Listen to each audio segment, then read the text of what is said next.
Hello दोस्तों, आज कुछ इंटरेस्टिंग बातें बताना चाहता हूँ आपको। आपने देखा होगा कि इंडिया का जीडीपी 8.2% हो चुकी है इस समय। 8.2% के ग्रोथ से इंडिया का जीडीपी आगे बढ़ रहा है, ठीक है।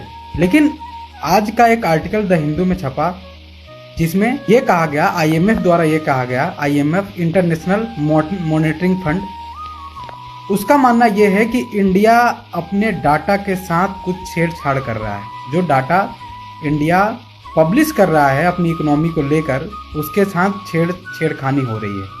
आईएमएफ के अकॉर्डिंग इंडिया का जो जीडीपी ग्रोथ है वो 6.6 होनी चाहिए या 6.2 होनी चाहिए।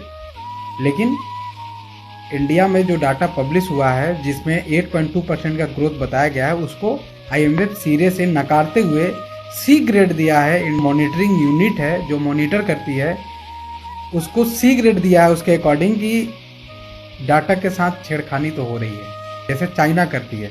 चाइना के भी रियल का जो डाटा होता है वो पब्लिश नहीं होता है, लेकिन चाइना और इंडिया में बहुत अंतर है। इंडिया मिक्स्ड इकोनॉमी को फॉलो करती है, ठीक है, लेकिन चाइना नहीं। चाइना कम्युनिज्म को फॉलो करता है और इंडिया सोशलिज्म को फॉलो करता है। आप इस बात से सहमत हो कि इंडिया में जो भी डाटा पब्लिश हो रहा है उसके साथ छेड़खानी हो रही है, गलत डाटा हमारे पास मिल रहा है? आप इसके ऊपर क्या कहना चाहते हैं? आईएमएफ को भी एंटी नेशनल कहना चाहते हैं, क्योंकि वो तो ऐसा यूनिट है जहाँ पे किसी को प्रॉब्लम होती है तो हेल्प करने के लिए सामने खड़ा हो जाता है। आईएमएफ बना ही इसीलिए था। आईएमएफ का इतिहास मैं किसी और दिन डिस्कस करूंगा, आईएमएफ क्यों बना। लेकिन आप इस पर क्या कहना चाहते हो कि आईएमएफ को भी गलत साबित करना चाहते हो?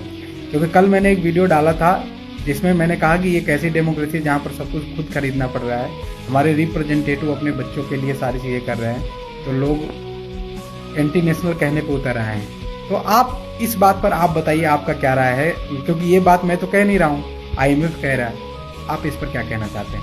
कमेंट सेक्शन में अपनी राय साझा करें।